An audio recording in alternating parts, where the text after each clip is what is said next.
Bienvenidos una vez más a las Crónicas de la Torre Blanca, donde desenterramos los ecos más oscuros y sangrientos del viejo mundo. Hoy nos adentramos en el último y más siniestro capítulo de una saga marcada por la ambición, la sangre y la no muerte. La tercera guerra de los condes vampiro, liderada por el más peligroso de todos los von Karstein, Manfred. A diferencia de sus predecesores, Manfred era algo mucho más temible, pues era inteligente, tenía cálculo, paciencia y manipulación. Era además un maestro de la nigromancia que no solo quería dominar el imperio, quería reescribir su historia. Silvania volvió a agitarse. El imperio, desgarrado por luchas internas, plagas y desconfianza, apenas lograba mantenerse en pie.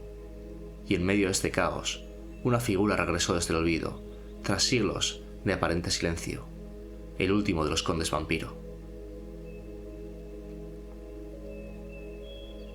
En este episodio hablaremos de cómo Manfred tejió su telaraña en la sombra, de sus alianzas traicioneras, de su control sobre los no muertos y de cómo desató una guerra que pondría a prueba no solo al imperio, sino a todo el viejo mundo. Exploraremos batallas brutales como la de Helfen, pero también nos preguntaremos: ¿puede un imperio esgarrado por dentro sobrevivir cuando el enemigo ya no busca solo conquistar, sino aniquilar la historia misma? Porque Manfred no era un simple señor vampiro, era un estudioso de la muerte, un hechicero del fin del mundo y el último heredero de una maldición que jamás debió regresar. Su guerra no fue solo por poder, fue por dominio total del destino. Así que afila tu estaca y mantente cerca de la luz, porque esta noche los muertos no descansan, y el nombre de Manfred vuelve a sonar en las pesadillas del imperio. Esta es la crónica de la tercera guerra de los condes vampiro.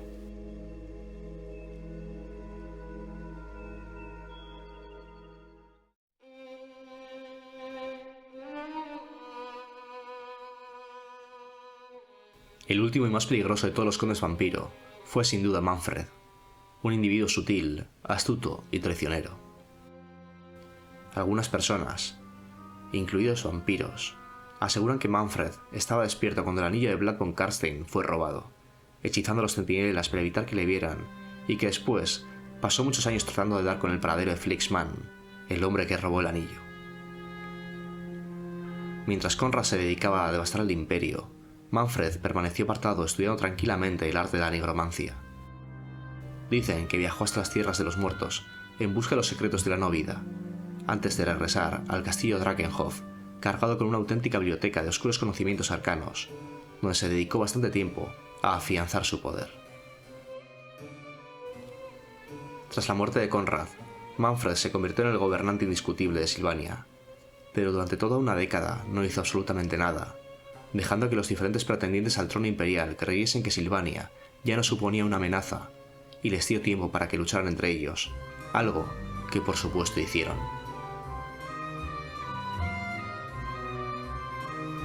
Mientras el imperio se sumía de nuevo en luchas internas, Manfred ocultaba su poder creciente. Mientras que Vlad había gobernado con voluntad de hierro y gran despliegue de poder puro, y Conrad lo había hecho mediante el miedo, Manfred decidió forjar sus ejércitos usando sus poderes nigrománticos y sus tortuosas artes manipuladoras. Se dedicó a buscar vampiros más allá de las fronteras de Silvania, y una vez localizados, logró que se unieran a su ejército mediante el soborno, la coacción o los halagos. Pasó muchos meses en las tierras más remotas del imperio, reanimando espíritus y tumularios de sus decrépitas tumbas. Cuando una devastadora guerra civil sacudió al imperio, Manfred estimó que era el momento adecuado para atacar.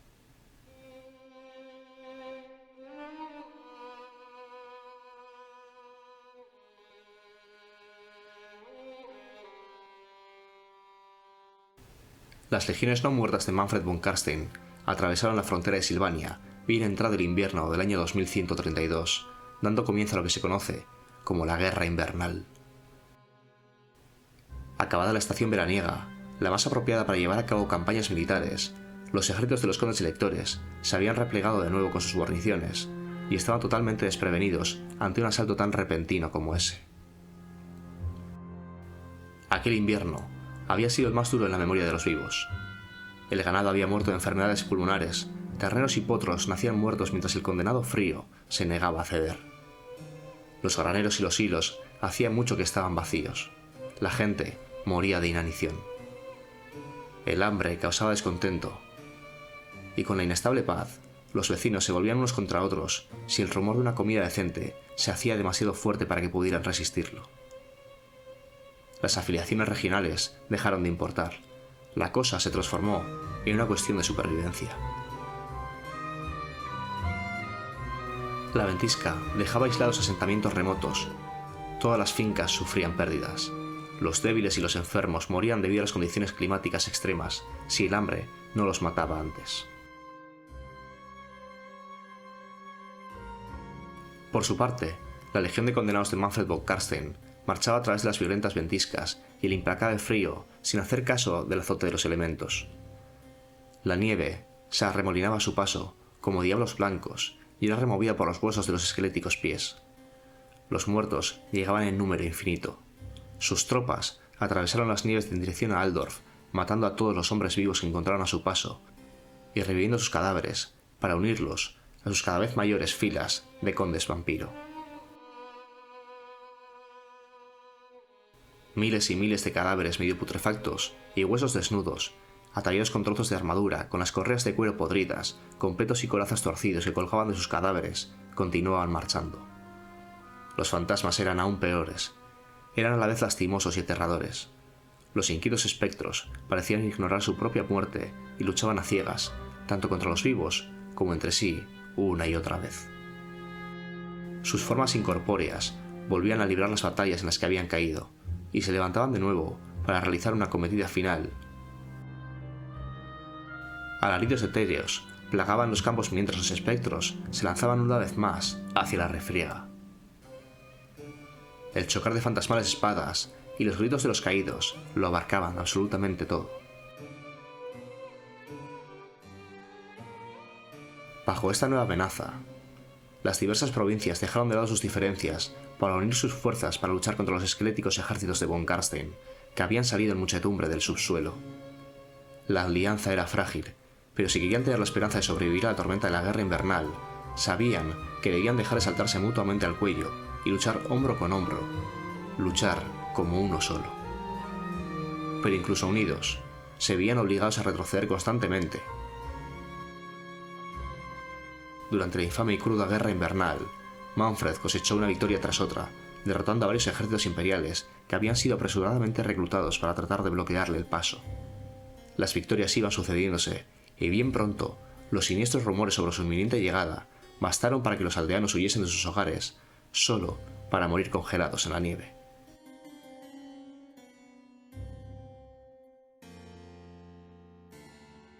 Cuando el ya ingente ejército del conde vampiro alcanzó por fin las puertas de Altdorf, al final del invierno, se encontró una ciudad aparentemente sin defensas.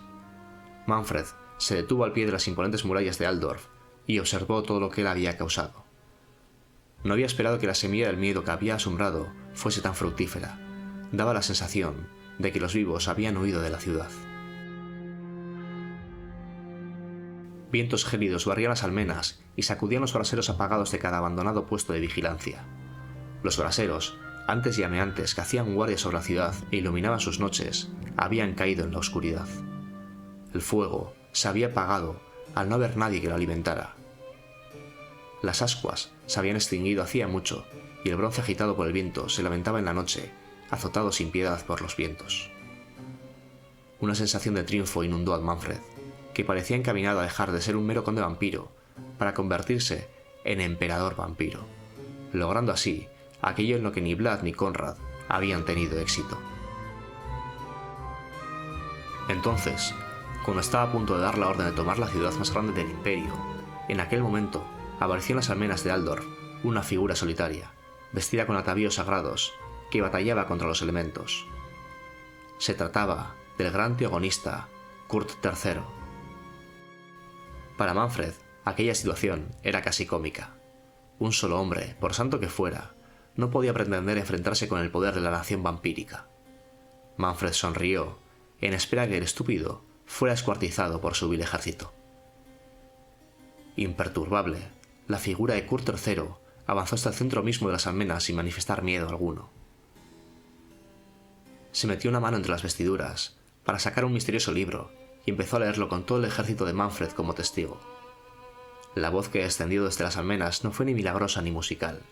La entonación era monótona, carente de emoción, pero las palabras llegaban hasta ellos de algún modo. Manfred retrocedió con horror al reconocer de inmediato el idioma arcano y la naturaleza del libro que sostenía. El alto sacerdote esgrimarita había sacado el malvado Liber Mortis de las más profundas bóvedas de su templo y comenzó a recitar directamente de sus páginas el gran hechizo de desunión. Mientras dicho encantamiento se desataba, el poder que Manfred ejercía sobre sus servidores empezó a debilitarse. Uno a uno, los soldados del ejército de los no muertos se deshicieron y derrumbaron cuando degeneró la magia que los tenía atados a esa forma infernal. En torno a Manfred rodaban cráneos por todas partes y espadas con brazos repiqueteaban contra el suelo en contaminados montones. El tañido de los músculos y tendones disecados que se rompían recorrió el campo de batalla al hacer aparición la atrofia muscular. Manfred permanecía de pie, desesperado ante el derrumbamiento de sus ejércitos. Al ver que sus seguidores se desmoronaban y se convertían en polvo, el vampiro ordenó una apresurada retirada. Aunque probablemente era el más poderoso de los conde vampiro, sus enemigos se habían preparado bien para enfrentarse a la amenaza de los no muertos.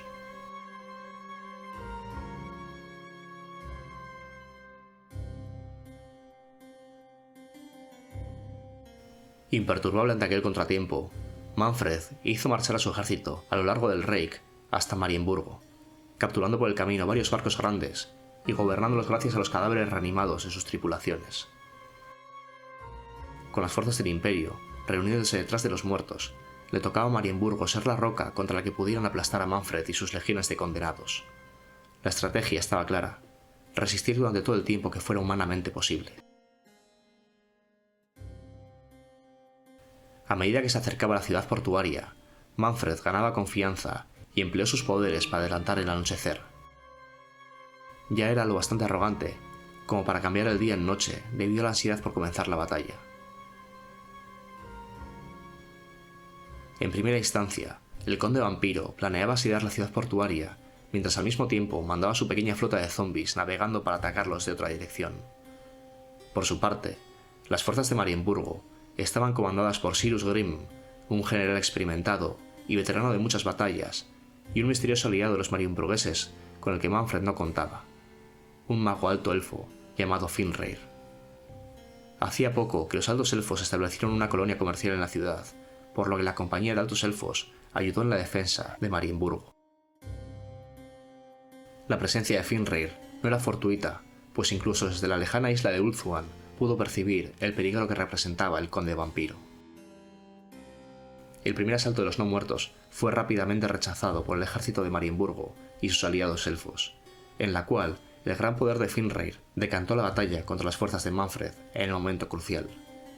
Así pues, Manfred mandó construir varias poderosas máquinas de guerra, inmensas catapultas hechas con retorcidos troncos de madera y tendones vivos, y se preparó para llevar a cabo un asedio largo. El conde vampiro trató por todos los medios de penetrar en la ciudad, pero las dotes estratégicas del mago alto elfo iban un paso por delante de él, desarticulando todos los planes y contrarrestando sus poderes nigrománticos. Y así, pocos días después, se pudo contemplar en la distancia la llegada de un ejército procedente de Altdorf que se acercaba rápidamente por la retaguardia del ejército no muerto.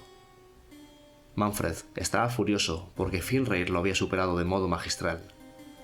Sus expectativas eran atacar la ciudad, no que la atacaran a él.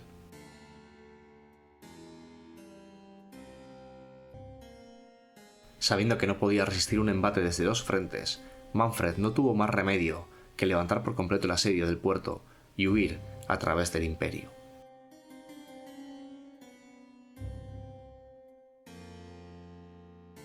Así empezó una especie de juego del gato y el ratón, aunque en este caso ninguno de los dos bandos tenía muy claro quién de ellos era el gato y quién el ratón. Decenas de escaramuzas y enfrentamientos que tuvieron un precio creciente de muertes se equiparaban a la determinación de los vivos de no fracasar. Las espadas chocaban en centenares de kilómetros, los muertos de incontables provincias, aldeas y ciudades se acumulaban y pudrían en las cunetas, muy lejos de su hogar. Los vivos engrosaban las filas de los muertos. La fe sufrió una dura prueba y la esperanza estaba casi aplastada, pero con un último destello se negaba a morir y de él floreció un impávido optimismo.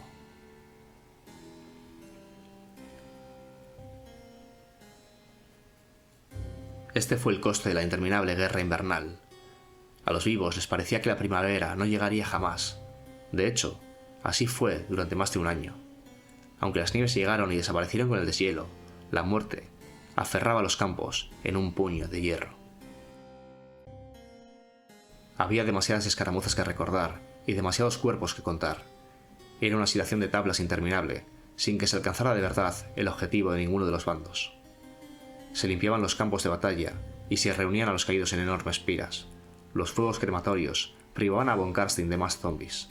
A pesar de todo, eran demasiados los que volvían a nacer en las filas de los no muertos. El equilibrio era precario, el flujo y reflujo de la matanza no cesaba. Martin, conde de Stirland, y Kurt III, el gran antagonista de Sigmar, reunieron las fuerzas combinadas del Imperio. A pesar de las enormes bajas, el ejército de Manfred fue desgastándose poco a poco por los enfrentamientos con los ejércitos de diferentes estados del Imperio. No obstante, recuperaba efectivos después de alguna gran victoria. En Horstenbad, el ejército de Ostermark rodeó a Manfred mientras su fuerza avanzaba serpenteando por la carretera del bosque y destruyó a casi la mitad de las tropas del conde vampiro. Aún así, Manfred escapó y en cuestión de un mes ya había tomado la ciudad de Felp y reclutado un nuevo ejército. Cuando las fuerzas de Ostermark iniciaron el asedio de Felp, Manfred desencadenó una potente tormenta mágica que mató a regimientos enteros de soldados con rayos de energía púrpura. Sus cadáveres, aún humeantes, volvieron a levantarse casi inmediato, como no muertos, para enfrentarse a sus antiguos camaradas. Así siguió desarrollándose la campaña sin que ninguno de los dos bandos fuese capaz de asegurar la victoria definitiva. Manfred desplegaba toda su astucia para hacer que la persecución fuese letal. Construía trampas, abría pozos y plantaba estacas. Ponía redes y recurría a artificios más mañosos para asegurarse que los vivos pisaran con cuidado, siempre temerosos del enemigo oculto. Sin embargo, Martin se negaba a permitirle a Manfred el lujo del tiempo. Bajo la guía de Martin, los hombres se conformaron en un poderosísimo martillo contra sus enemigos. Su valentía les valía pequeñas victorias. Hasta por 2 veces, Manfred se vio obligado a retirarse a Silvania para escapar a la persecución, aunque en la primera de dichas ocasiones logró aplastar los ejércitos de Aberland y Stirland enviados tras él, reanimando a una incontable horda de zombies en Vilorhof. Cada pequeño triunfo lo impulsó a continuar al cambiar la naturaleza de la guerra. Cada vez menos escaramuzas tenían lugar en campos de batalla, a medida que el conflicto se transformaba en una guerra de guerrillas, y los vivos se veían obligados a pinar los bosques en busca del inmundo ejército del vampiro. A los muertos no les gustaba ser las víctimas, y así los vivos expulsaron sin piedad a los muertos del Imperio y los devolvieron a los inmundos bosques de Silvania. Decididos a no cometer el mismo error que habían cometido sus antecesores, las desesperadas familias nobles del Imperio establecieron un juramento de tregua entre ellos, y lenta, pero firmemente, se pusieron a registrar los bosques de Silvania. Enviados por el gran rey enano, los guerreros enanos les ayudaron tanto en la búsqueda como en el combate. Unidos de este modo, los ejércitos del Imperio no cejaron en su empeño hasta que finalmente, en Helfen, lograron forzar a Manfred a hacerles frente.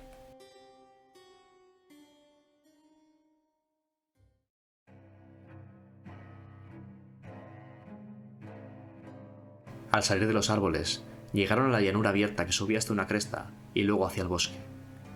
El conde lector Martin y los suyos cabalgaron por la cresta y contemplaron el lugar. La niebla flotaba a través de los árboles retorcidos frente a ellos, moviéndose lentamente en la brisa que venía del pantano hediondo. El sol estaba bajo y la luz se desvanecía, así que al principio pensó que sus ojos le estaban jugando una mala pasada, pues parecía que los árboles estaban moviéndose. Para su consternación, descubrió que no eran los árboles los que se movían. Desde fuera del bosque marchaban los no muertos. De la arboleda salieron columnas interminables de deambulantes guerreros esqueletos. Junto a ellos corrían lobos, y el cielo se ennegreció cuando una bandada de atroces murciélagos lo cubrió con una remolinada nube. Entonces lo vieron, una mancha lejana a la luz del crepúsculo. La silueta del conde vampiro era inconfundible. Contemplaron con creciente horror, mientras cada vez más y más cadáveres salían arrastrando los pies del bosque y formaban con los infernales regimientos en absoluto silencio. Martin envió mensajeros a sus aliados. Necesitaban ayuda, pues había visto que el vampiro había encontrado una nueva fortaleza y les había estado esperando. La verdad era espantosa. Mientras jugaban al escondite en los malditos bosques, el conde vampiro los había traído a una trampa. La hueste de Manfred había sido diezmada de repetidas veces durante su retirada del Imperio y había perdido a muchos de sus aliados vampiros. Les había hecho creer que al acosar a sus fuerzas, al reducir poco a poco su número batalla a batalla, de algún modo estaban ganando la larga guerra de agotamiento. La prueba de que aquello era mentira se desplegaba ahora ante ellos, en forma de una vasta hueste de esqueletos, necrófagos, zombis, tumularios y junto a ellos, las levas campesinas del vampiro.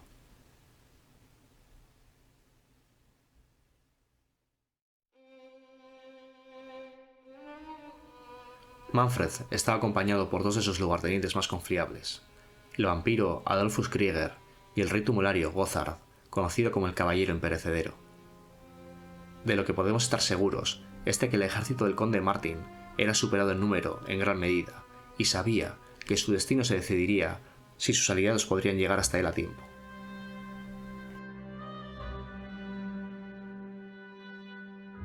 El miedo es un arma que debería ser utilizada por todos los generales.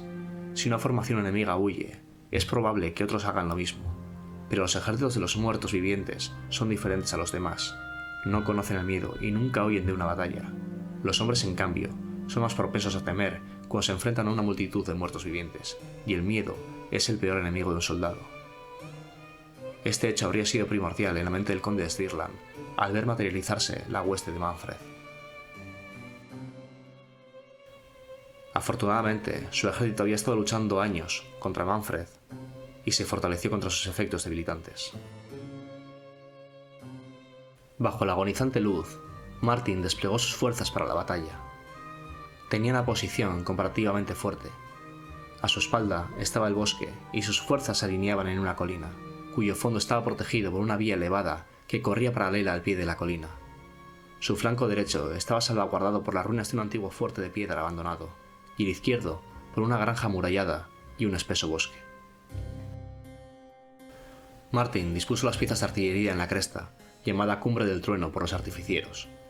Desde esta posición, tanto los grandes cañones como los morteros tenían una buena ventaja sobre el enemigo que avanzaba, ya que podían ver y disparar a cualquier no muerto que se acercara al frente del Imperio. Para asegurarse de que Manfred se viera obligado a hacerlo, el conde elector tuvo mucho cuidado en proteger sus flancos. Entre sus fuerzas también tenía varios sacerdotes de Tal, habiendo pedido ayuda al propio archilector de Tal, Axelbrand. Sabía que Manfred era un hechicero poderoso y peligroso, por lo que las bendiciones de los sacerdotes serían vitales para contrarrestar su magia. Martin dedicó una particular atención al apoyo de los flancos, instalando brigadas de su cuerpo de élite, la Guardia Negra de Ostland, en el fuerte y la granja amurallada. Sabía que Manfred tendría que superar esos edificios si quería usar su superioridad numérica para envolver a su ejército, y era imperativo hacerle pagar un alto precio por ello. En la calma que precede a la batalla, un sacerdote de Mor pasó entre las ruinas, ante las cabezas inclinadas de los miembros de la Guardia Negra, para imponerles la bendición del dios de la muerte y los sueños. Dentro del viejo fuerte se ocultaban 400 de los temibles guerreros de negra armadura, y otros 400 estaban en la granja. Cada guerrero llevaba una bolsita que contenía 2 monedas de plata, una ofrenda para pagar el paso a la otra vida en caso de que cayeran en el campo de batalla. El principal cuerpo del ejército, con la infantería comandada por Akim Brandt y la caballería a las órdenes de Dietrich Jaeger, lo mantuvo oculto detrás de la cadena del trueno, mientras que situó cazadores y compañías libres a plena vista, como señuelo. El conde Martin de Stirland necesitaba que Manfred von Karstein le atacara, ya que su posición era fuerte a la defensiva, pero no contaba con la fuerza suficiente para ir a la ofensiva contra la hueste no muerta. Quería atraer a Manfred al frente, donde podría resistir los ataques iniciales hasta que llegase de sus aliados, lo cual terminaría inclinando la balanza a su favor. El conde de Stirland había estado estudiando los movimientos, las estrategias y al propio Manfred von Carstein a lo largo de aquella larga campaña, ya que para poder vencer a un enemigo, primero había que conocerlo en profundidad y entender su forma de pensar y actuar.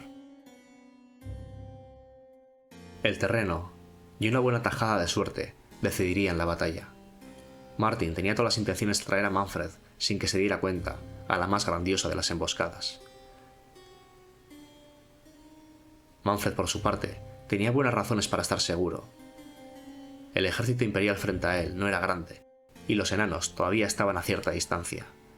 Sabía que si las fuerzas aliadas convergían, sería más difícil presionar para vencerlos, por lo que planeó mantenerlos separados y tratar con cada ejército por separado. Esta fue una estrategia sensata, y si se llevara a cabo correctamente, seguramente habría visto la derrota de los aliados. El amanecer se volvió frío y gris, y los ejércitos formaron a sus regimientos.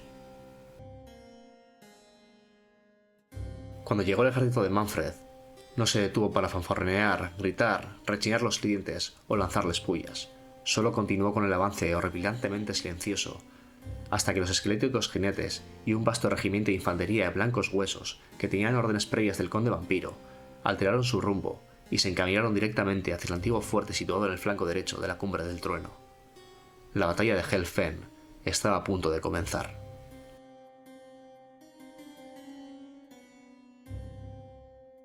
Como Martin había pronosticado, el primer ataque de Manfred fue contra el fuerte en su flanco derecho.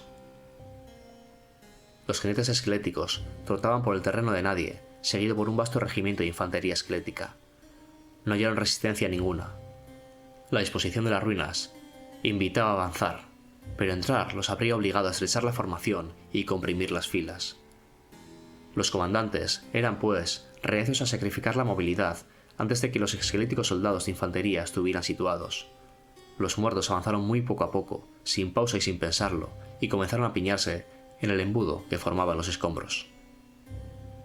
A una orden, los miembros de la Guardia Negra de Ostland salieron del escondite y los acometieron con las espadas. Los muertos ni siquiera comprendieron qué los golpeaba. Lentos de reacción, en cuestión de minutos, las primeras líneas fueron reducidas a nada más que destrozados huesos que exudaban tuétano, cuando los espadones de la Guardia Negra abrieron un surco entre ellas. Los no muertos no gritaron ni una sola vez al caer bajo la barrera de espadas. Por un momento, algunos de los vivos se atrevieron a creer que la batalla acabaría pronto, pero no fue así. Y pronto empezaron a cruzar espadas con los no muertos, que continuaban llegando en una oleada tras otra de metal oxidado y armas improvisadas. La lucha de rechazo de la Guardia Negra era constante. Mientras el ejército de los no muertos buscaba un punto débil, los guardias negros no dejaron pasar a uno solo, manteniéndose en cerradas filas tras los muros de la fortaleza en ruinas, blandiendo sus grandes espadas. Esto habría quedado en una defensa precaria, pero el conde Martin había tenido la previsión de preparar un contraataque magistral. Pistoleros y arcabuceros regaban al enemigo con una incesante granizada de plomo desde los niveles superiores de las ruinas, que destrozaba y astillaba huesos. El estruendo era ensordecedor. Los mensajeros corrían frenéticamente para aprovisionarlos de balas y pólvora con los que mantener la constancia de disparo. Pronto, el fuerte se consumió en el tumulto de la batalla. El humo se alzaba, los huesos se fracturaban, los hombres rugieron su desafío, las lanzas se estremecieron y partieron. Las ruinas olían al tuétano podrido de los viejos huesos partidos. Con cada golpe que rompía un hueso, el hedor se intensificaba. En torno a la Guardia Negra caían hombres anónimos, hombres buenos que tenían una vida y todo lo que eso conllevaba. Y esos mismos hombres comenzaron a levantarse, arrastrados de vuelta a una no vida infernal por el conde vampiro, antes de ser aporreados por sus amigos hasta convertirse en hueso roto y carne machacada. Pero los muertos continuaban llegando. Una y otra vez, la caballería no muerta intentó atravesar la línea de la Guardia Negra, pero fueron rechazados cada una de las veces. La terquedad de los grandes espaderos es bien conocida, y los de Ostland no eran la excepción. El fuerte debía seguir siendo disputado durante muchas más horas. Desde el lomo de su caballo, Martin de Stirland observaba la batalla que se desplegaba ante él, y se preparaba para el siguiente movimiento de Manfred, asqueado y seguro de cuál sería. El conde Martin lo había interpretado bien. Fiel a las formas, el conde vampiro preparó sus fuerzas para lanzarlas en un ataque contra el flanco izquierdo. Detrás de los muros de la granja, los restantes 1000 guardias negros esperaban, ocultos, junto con pesados cañones y un regimiento de infantería ordinaria, pero estos últimos no eran soldados curtidos en la batalla como la guardia de élite. Martin lo había apostado todo a que Manfred atacaría primero el flanco derecho. Como resultado, el izquierdo era inherentemente más débil. Temía que sería el primero en caer, y con razón. A las 9 en punto, los exploradores informaron a Martin de que una gran fuerza de enanos bajo los estandartes de Karak Kadrin, Zufbar y Karak Raziak había marchado durante toda la noche y que una avanzadilla de montaraces llegaba al bosque del flanco izquierdo. El comandante les enviaba saludos, prometiendo lealtad a la bandera y jurando que mantendría el flanco izquierdo contra el enemigo hasta que cada podrido y descompuesto trozo de inmundicia ambulante volviera a estar muerta. El conde de Stirland se sintió muy alentado por la noticia, ya que su flanco izquierdo era un punto débil, y los hostigadores habían informado de que Manfred estaba desplegando una gran fuerza para atacar la granja. Le hizo llegar al comandante enano el mensaje de que el imperio le agradecía su favor y que no olvidaría jamás este día. También le pidió que formara sus fuerzas y que permanecieran ocultos entre los árboles. Debía dejar que el vampiro pensara que eran débiles y cuando intentase aprovechar la ventaja, aplastaría sus fuerzas. Por su parte, la llegada de los enanos fue un duro golpe para Manfred, pero no alteró su plan. Los enanos estaban formando a cierta distancia del ejército del imperio, usando los árboles como cobertura. Manfred aún podía dividir al ejército aliado al abrir una brecha entre ellos. Pero primero tendría que luchar por el control de la granja, con la Guardia Negra. El ejército de Manfred avanzaba con rapidez por la llanura, hacia el flanco izquierdo, con la esperanza de pillar a los vivos con la guardia baja y expulsar al ejército imperial de su posición.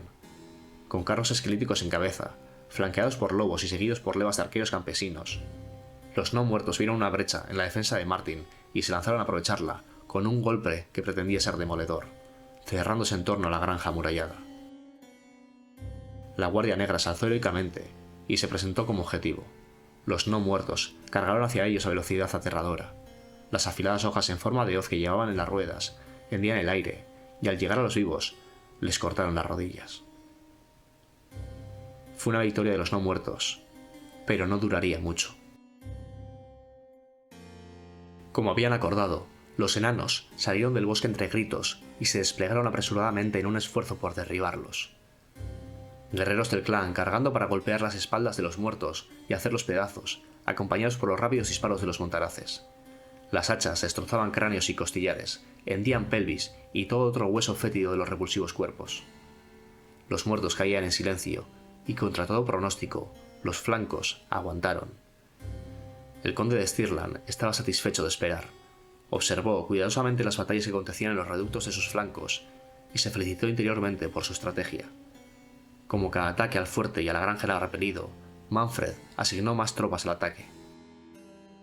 Eventualmente, agotó todas sus reservas en el vano esfuerzo por tomar esas posiciones. Pero todo lo que Martin tuvo que hacer fue filtrar un flujo constante de refuerzos para reemplazar a los que caían, lo suficiente como para sostener las defensas. Esta estrategia aseguró que Manfred comprometiera todas sus fuerzas en la batalla, mientras que Martin todavía tenía reservas para emplear. A pesar de esto, la posición aliada era decididamente tenue. Los flancos de Martin se enfrentaron con cada fuerza numéricamente superior, y sería desastroso si cayeran. El ejército de muertos vivientes que atravesaba la llanura era enorme. Regimientos de esqueletos marchaban perfectamente al unísono, miles y miles de ellos, rompiendo el silencio con los golpes de espadas y lanzas contra sus escudos, emitiendo un sonido aterrador. Los zombies arrastraban los pies y rechinaban los dientes, y decenas de terribles lobos espectrales babeaban tras ellos. Por encima de la hueste, el aire estaba negro de murciélagos que ocultaban el sol.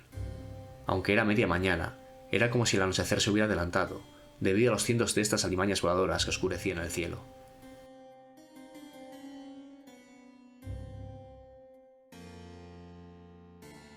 Martin envió órdenes a la artillería de la cadena del trueno de que mantuviesen la formación a toda costa.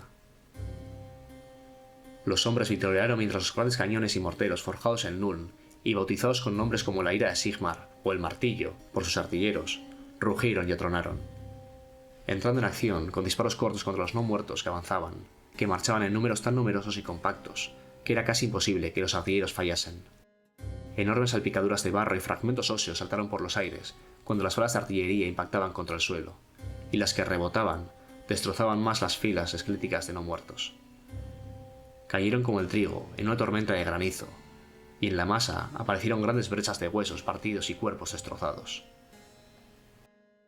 El conde elector no podía permitirse comprometer a todo su ejército en la lucha, ya que eso no le daría margen para maniobrar o contrarrestar las maniobras de Manfred.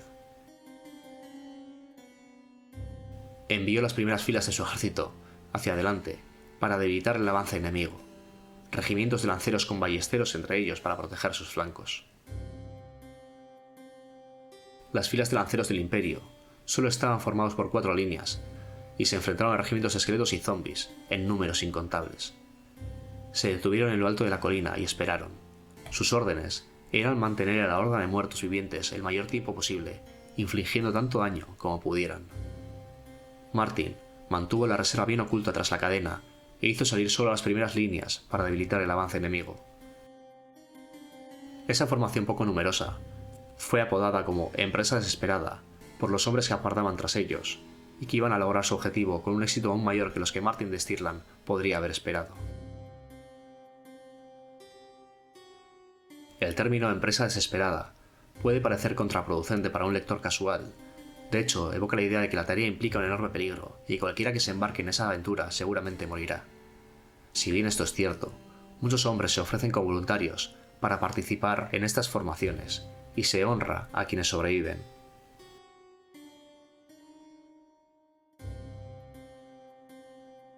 Las fuerzas de Manfred avanzaron para trabar en combate con un centro de apariencia débil.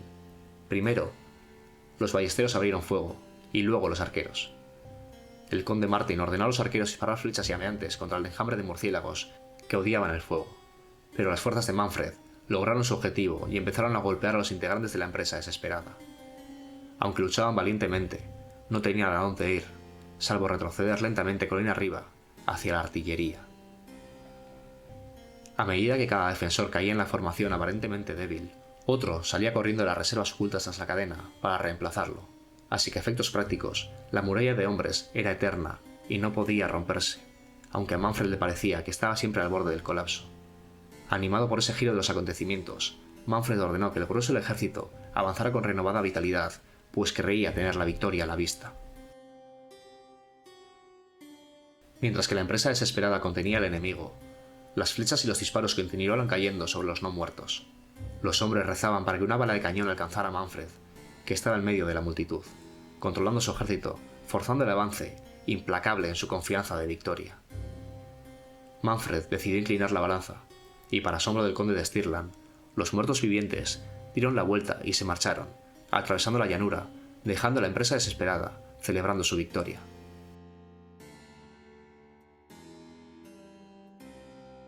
Solo las fuerzas no muertas que atacaban los flancos continuaban trabadas, tratando desesperadamente de entrar al fuerte y a la granja amurallada. Los regimientos en retirada marcharon en columnas y se detuvieron con amplio espacio entre ellos. Con una parte tan grande del ejército comprometido, se abrió una brecha en el extremo del campo en el que estaba Manfred, lo que al conde elector de Stirland le proporcionó la oportunidad de decapitar al vampiro de una vez y para siempre.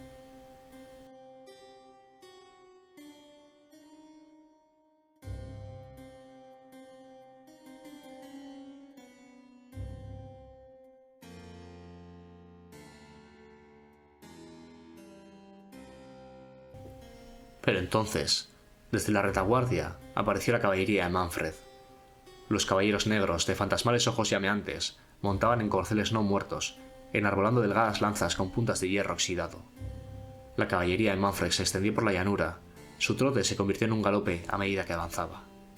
Estaba seguro de que su caballería atravesaría la Empresa Desesperada como un hacha lo haría con un pergamino mojado. Tan seguro estaba de que tenía las fuerzas necesarias para aplastar el ejército de Martin, que se olvidó de reunir la información suficiente sobre la fuerza y la composición del enemigo al que se enfrentaba. Y esto fue un grave error.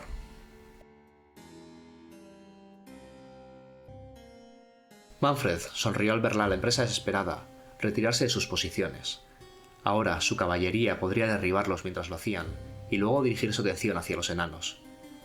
Pero esa sonrisa se desvaneció cuando vio por primera vez a la caballería del Imperio, comandada por Dietrich Jäger, que apareció a la vista saltando sobre la cresta. El conde Martin había ordenado a Jäger que cargara. La caballería del conde de Stirland se desplegó por la llanura y su trote se hizo más veloz al avanzar en torno a la elevación. Entonces lanzaron a los caballos a galope tendido. Varios caballos tropezaron al aterrizar, arrojando a sus jinetes al suelo, pero el impulso les llevó a continuar adelante. Los muertos vivientes estaban apenas a 50 yardas de la caballería y seguía al trote. Manfred hizo girar su corcel y marcharse, dejando a su propia caballería a su suerte. La ola de acero y valentía impactó contra los no muertos y los destrozó por completo. Y allí debería de haber terminado la batalla. La carga de caballería había logrado más de lo que los aliados podían haber esperado, pero debieron haber regresado a las líneas del Imperio para reagruparse y prepararse con vistas al siguiente ataque. Pero Martin observó con incredulidad cómo el general Jäger, con la sangre palpitante y en una búsqueda personal de gloria, sucumbía a la vanidad. En lugar de retroceder y marcharse en busca de un objetivo más accesible, Jäger continuó con la carga hacia Gotthard, con la intención de llevarle a Martin su cabeza como trofeo. El capitán persiguió a los caballeros negros hasta adentrarse profundamente tras las líneas de los no muertos. Luchaba como poseído por el demonio. La caballería se agrupaba en torno a él, asestaba tajos y mataba, destripaba cadáveres y necrófagos por igual, pero no fue suficiente. La incredulidad se transformó en horror cuando Manfred, al ver su oportunidad, ordenó a su guardia tumularia de élite que formara en cuadros de lanceros para cortarle la retirada a la caballería, rodeando a Jäger y a todos sus hombres. En el medio de la llanura, Jäger, que había estado tan concentrado en derribar a Gotthard, no reparó en la gravedad de su error hasta que fue demasiado tarde. Los caballos estaban agotados y la carga vaciló y se detuvo. Grupos de caballeros se juntaron y el coraje que su magnífica carga había forjado en sus corazones se enfrió.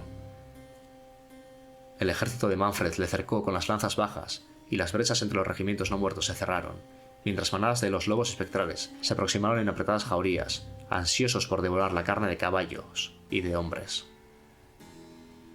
Sin tener hacia dónde huir, al cerrarse la trampa de Manfred, no hubo tajos ni estocadas de los jinetes que pudieran impedir que un millar de lanceros no muertos hirieran a los caballos hasta matarlos. Con los jinetes aplastados bajo el peso de los animales agonizantes u obligados a luchar a pie, los nigromantes de Manfred se apresuraron a levantar a los caballos del fango y la nieve para que mataran a pisotones a sus antiguos amos. Martin de Stirland observó con furia apenas reprimida mientras Jäger intentaba reagrupar a sus soldados.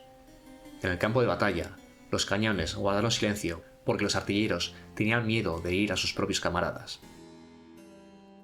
Jäger dirigió una carga de regreso a las líneas del Imperio, pero el terreno empapado se había convertido en un atolladero, lo que dificultaba el progreso. Los hombres lloraron cuando la flor del ejército del Imperio se vio obligada a atravesar los muros de lanzas. Los caballos de guerra relinchaban y se alzaban mientras las lanzas los empalaban. Para crédito de Jäger, luchó como un hombre poseído, abriéndose camino a través de una horda de zombies por el que otros caballeros pudieron pasar, pero el daño ya estaba hecho. Apenas un centenar de caballeros regresaron de los 600 que formaron la carga, y Jäger mismo fue derribado por una flecha en la espalda. Su locura le había costado a Stirland un arma muy poderosa, y los caballeros tuvieron un papel muy pequeño en el resto de la batalla. Manfred observó cómo los caballeros supervivientes lograban escapar del encierro y regresar a duras penas a las filas imperiales.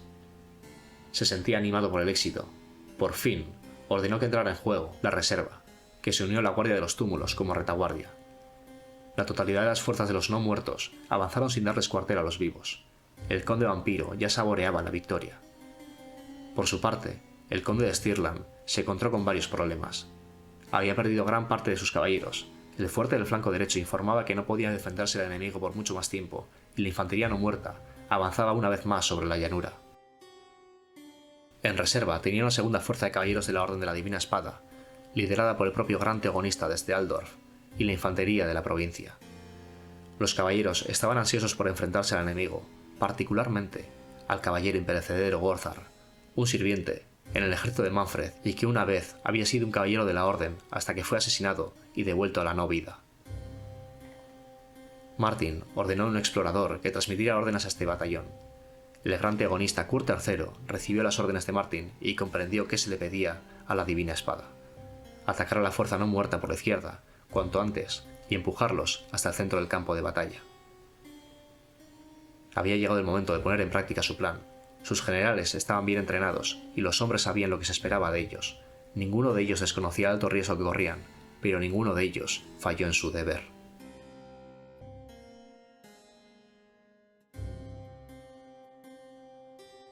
En lo alto de la colina, el conde Martin desplegó su infantería, en su mayoría veteranos espadachines y alabarderos. Su tarea era absolutamente crucial y requería habilidad, coraje y coordinación. El conde de Stirland se colocó entre ellos y su presencia inspiró a los hombres y les concedió valor.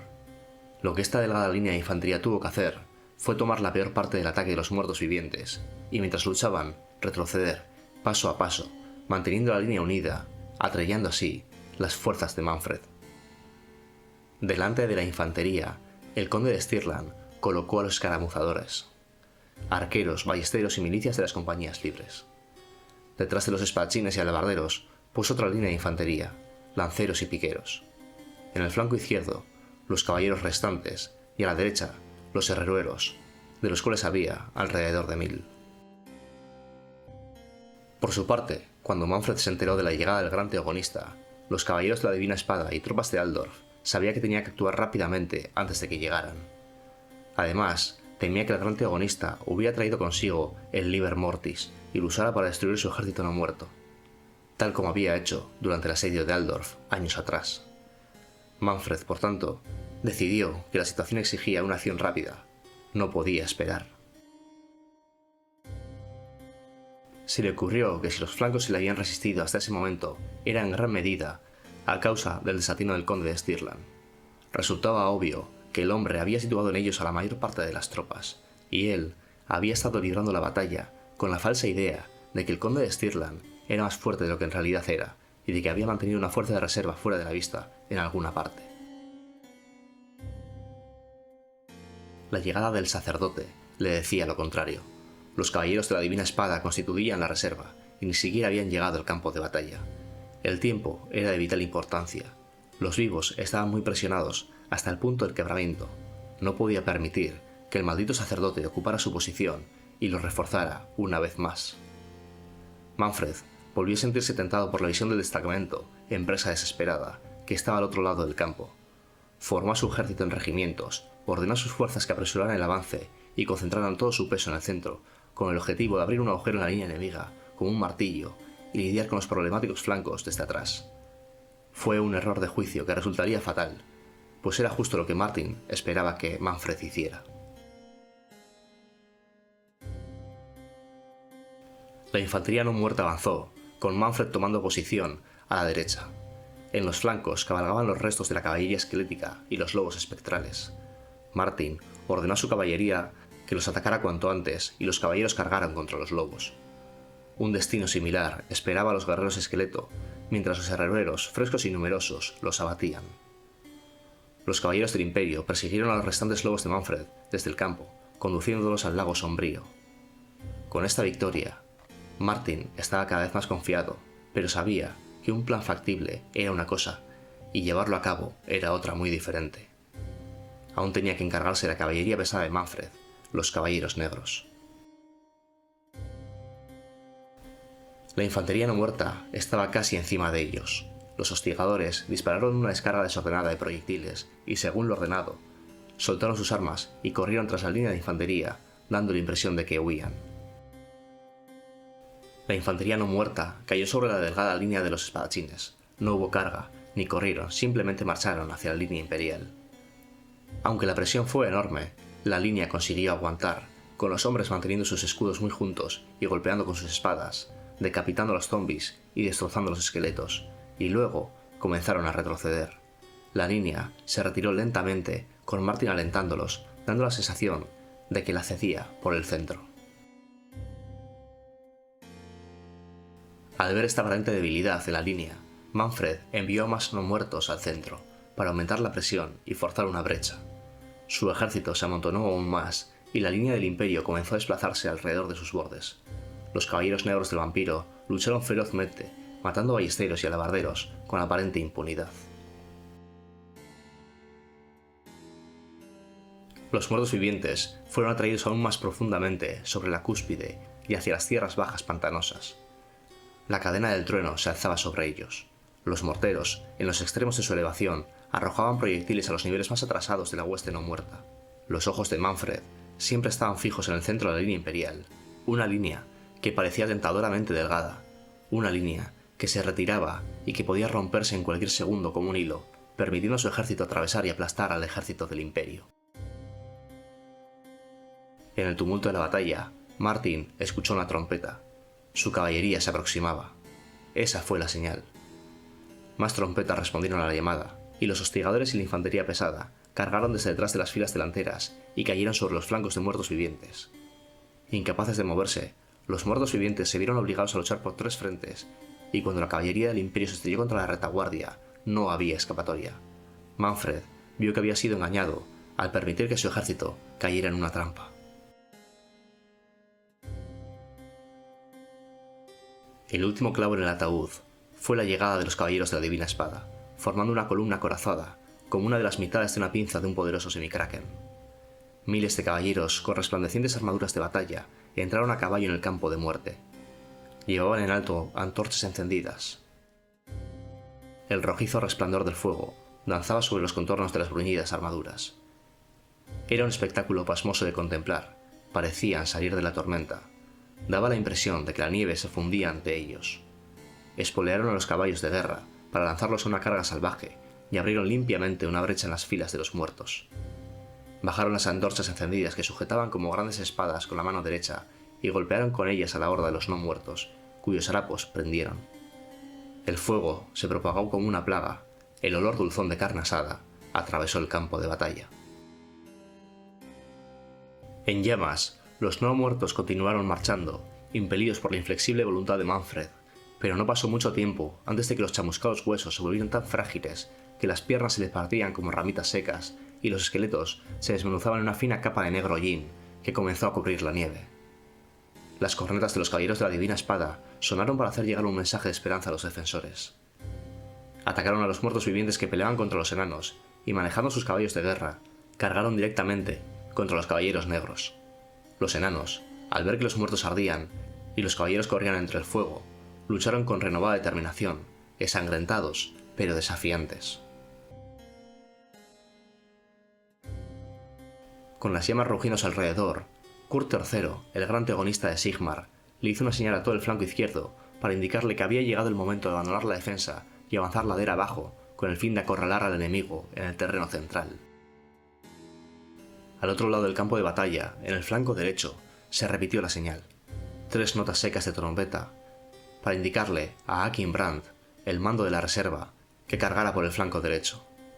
Del mismo modo que los caballeros de la Divina Espada habían golpeado por la izquierda, las reservas de Brandt lo hicieron por la derecha y comenzaron a empujar al enemigo hasta el terreno central.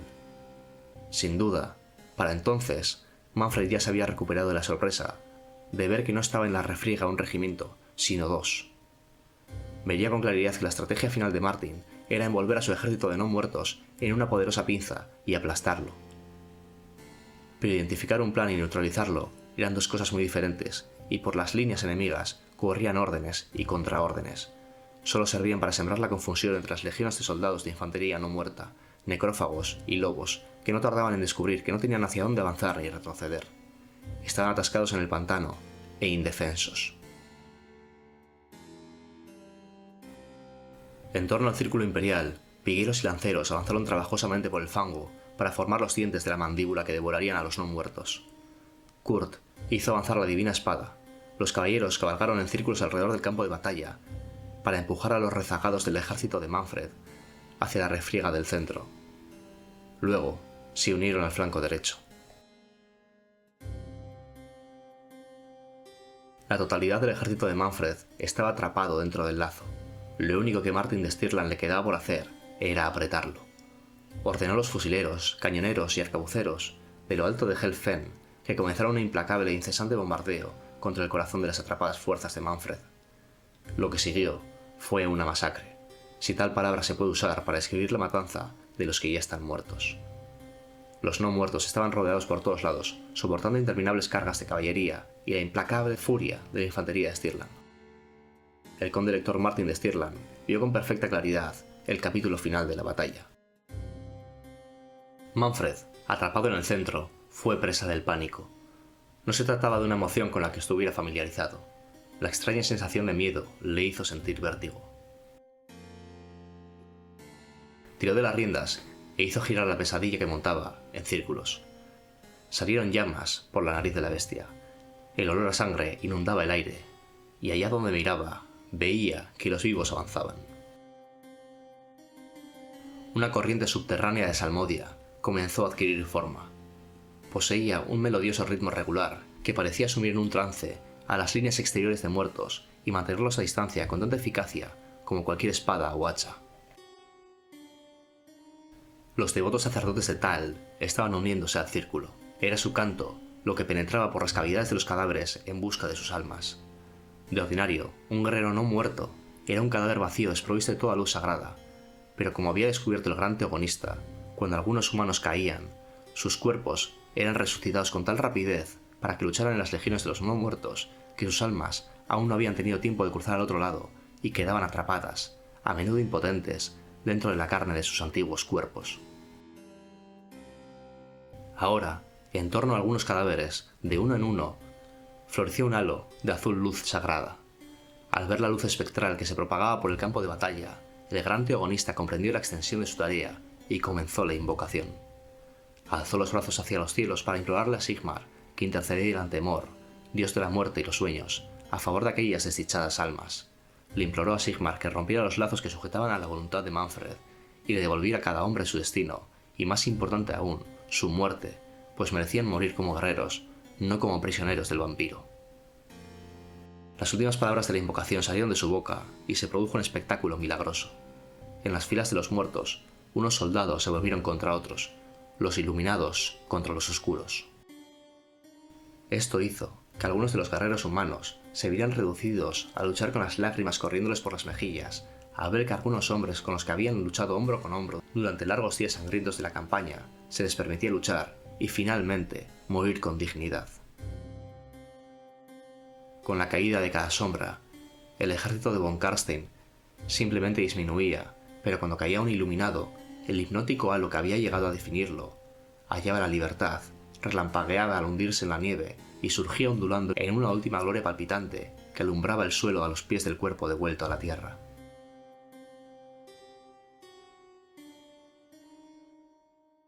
Cuando se desvaneció el último de los iluminados y su esencia onduló a través del hielo rajado y la nieve fangosa, vio la oportunidad para acabar con el resto de las fuerzas de Manfred.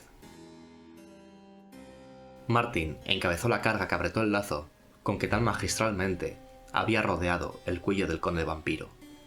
Habida cuenta de que el resto de comandantes se aproximaban para reunirse con él en el centro, el brutal curso de la batalla estaba innegablemente a su favor. Los otros regimientos escogieron sus objetivos y se apoderaron de la noche. Los caballeros de la Divina Espada hicieron girar sus monturas en persecución del señor tumulario conocido como el Caballero Imperecedero. Como uno solo, fueron tras el que una vez había sido paladín de la Orden y alzaron sus espadones en su honor antes de descargar sobre la corrupta carne una lluvia de tajos que finalmente le otorgó el descanso. Su muerte fue salvaje, incluso después de caído, lo descuartizaron e hicieron pedazos. Manfred von Karstein comprendió que la batalla estaba perdida. Mientras el ejército se desplomaba a su alrededor, Manfred vio que se abría una senda. Su aliado, Adolphus Krieger, también se dio cuenta de ello. Cuando el caos reinaba en torno a ellos, carecía de sentido resistir y luchar. Señaló el camino con su negra espada.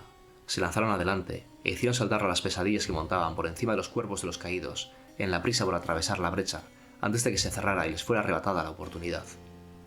Su objetivo era llegar al lago sombrío, oculto en las profundidades del bosque, donde había cuevas submarinas y grutas ocultas entre los juncos. Si podían llegar hasta el lago, sería el escondite perfecto para descansar y recuperarse. Adolphus logró escapar a duras penas, pero Manfred no tuvo tanta suerte. Sus enemigos no estaban dispuestos a concederle tal oportunidad, y muchos trataron por todos los medios de detenerlo, y aunque cayeron ante el filo de su espada maldita, no lo hicieron sin producirle profundas heridas, aun con su inmortal cuerpo de vampiro. Manfred gimió y se puso trabajosamente de pie. Corrió, cayó, corrió y volvió a caer. La gruesa capa de densa nieve ocultaba la naturaleza traicionera del terreno. Llegó tan lejos como las marismas alrededor del lago sombrío, donde Martin de Stirland, después de una furiosa persecución, y después de haber derrotado a la guardia funeraria del vampiro, lo derribó con su colmillo rúnico. El conde lector era un hombre de gran fuerza y habilidad marcial, pero en cualquier otro día, Manfred lo había superado. Por suerte para el conde, el repugnante vampiro estaba derrengado y herido. La energía gastada para controlar su ejército lo había agotado, y su espíritu estaba roto por la derrota. Aunque el conde lector sufrió grandes heridas en su combate contra el vampiro, finalmente logró derribarlo a base de poderosos golpes de su espada rúnica. Con el cráneo cortado en dos, el último de los condes vampiro dejó de existir. El tajo definitivo del colmillo rúnico del conde fue asestado con tal fuerza que Manfred von Carstein fue lanzado de espaldas al lago, muerto de verdad, antes de que las salobres aguas se cerraran sobre su destrozado cadáver, hundiéndose en las tenebrosas profundidades del pantano. Pese a llevar a cabo una larga búsqueda, ningún hombre ni enano localizó nunca el cuerpo de Manfred.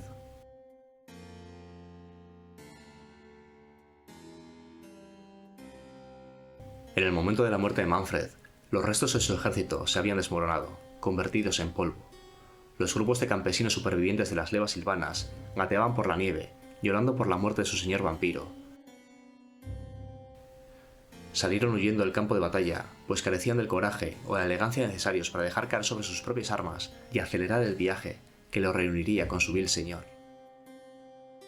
Espesos doseles de humo flotaron durante meses sobre el pantano, en los sitios en los que los vivos habían reunido sus muertos en enormes piras para comenzar el horrendo trabajo de la cremación. El precio de la victoria fue muy elevado. Las bajas eran horrendas, no solo a causa de los cientos que habían caído en batalla luchando contra el ejército no muerto, sino también por el elevado número de desaparecidos. Durante la batalla, mientras el ejército imperial atravesaba con dificultad el terreno, esqueléticas manos surgían de las frías aguas, arrastrando a los soldados a su perdición. Más de la cuarta parte del ejército imperial murió en Helfell, sin haber intervenido siquiera en la batalla. Incluso tras la derrota de Manfred, la ciénaga se cobró un gran número de vidas, pues de los soldados que sobrevivieron a la batalla contra el vampiro, decenas de ellos no lograron salir de las garras de Helfell. A pesar de todo, aquella había sido una gran victoria que ponía punto y final de manera definitiva a la guerra invernal y, por ende, a las guerras de los condes vampiro.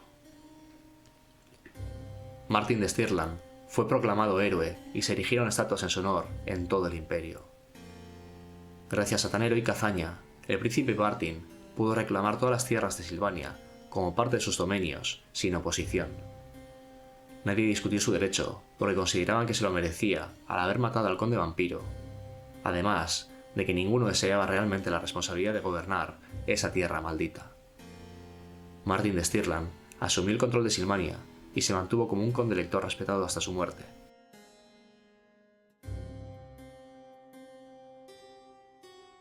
Con aquella victoria, los ciudadanos del imperio declararon que la amenaza de los condes vampiro había terminado para siempre. Sin embargo, el miedo a que esos maléficos seres vuelvan a aparecer algún día ha servido hasta la actualidad para que nadie vuelva a adoptar esta siniestra y maldita región.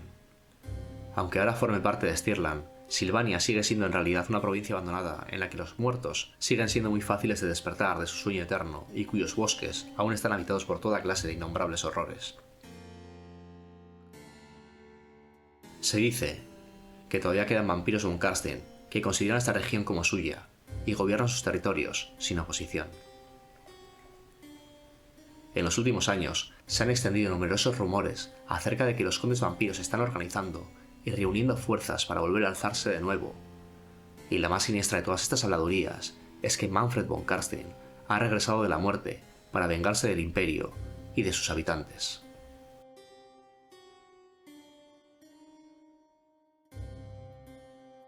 Manfred era el conde vampiro que más tiempo había vivido, y existe un rumor que dice que todavía vive en la actualidad, amenazando con volver una vez más al frente de los ejércitos no muertos de Silvania. De hecho, el poeta Felix Jäger afirma haberse encontrado con él en el año 2503, mientras viajaba junto a su compañero enano Gotrek Gurnisson. Sin embargo, Jäger es un conocido criminal y agitador de multitudes, cuyas narraciones de viajes son muy extravagantes. Por esto, los eruditos no creen que estas afirmaciones sean verdaderas. Es dudoso que un poderoso vampiro como Manfred von Karstein huyera ante un enano exiliado, armado únicamente con un par de candelabros de plata, tal como afirma Jäger. La narración de Jäger es sin duda falsa, por lo que nos contentaremos con los hechos demostrados sobre la vida de Manfred. Por lo que respecta a esta historia, Manfred von Karstein, el último de los condes vampiro, murió en Helfen. En realidad, la conclusión de las guerras de los condes vampiro no supuso ni mucho menos el fin de la amenaza de estos monstruos. Aún peor, durante dichas guerras, la maldición de los von Karstein se extendió sin control por todo el viejo mundo, de modo que a día de hoy los hijos de Nagash acechan la noche desde la helada Kislev en el este hasta la próspera Marienburgo en el oeste. Ocultos fuera de la vista de los mortales, los vampiros siguen haciendo crecer sus fantasmagóricos ejércitos, esperando pacientes a que los humanos queden enredados en su telaraña de muerte para toda la eternidad.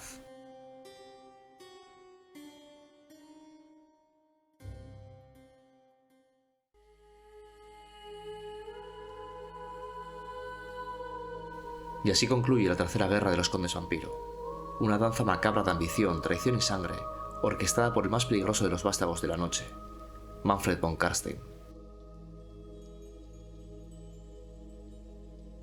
A diferencia de sus predecesores, Manfred no fue un bruto sediento de poder, sino un estratega paciente, un erudito oscuro que entendía tanto los secretos de la nigromancia como los hilos del destino. Su ascenso no fue inmediato, pero cuando el imperio bajó la guardia, él estuvo allí, esperando. Manipuló desde las sombras, jugó con la muerte como si fuera un tablero de ajedrez, y durante un momento parecía que todo el viejo mundo caería ante su voluntad inmortal. Pero incluso el más astuto de los no muertos no puede evitar la marea del tiempo. Su derrota en Helfen, a manos de Martin, el conde de Stirland, selló no solo el destino de su cruzada, sino también el final del linaje de los von Karstein. Aunque finalmente fue derrotado, la amenaza que representaba nunca desapareció del todo. Porque Manfred es más que un vampiro, es la encarnación del eterno conflicto entre la vida y la muerte, entre la arrogancia de los condenados y la resistencia de los vivos. Su legado permanece en las ruinas que dejó, en las crónicas de los supervivientes y en los susurros que aún recorren las criptas más profundas de Silvania. Esta ha sido la crónica de la tercera guerra de los condes vampiro.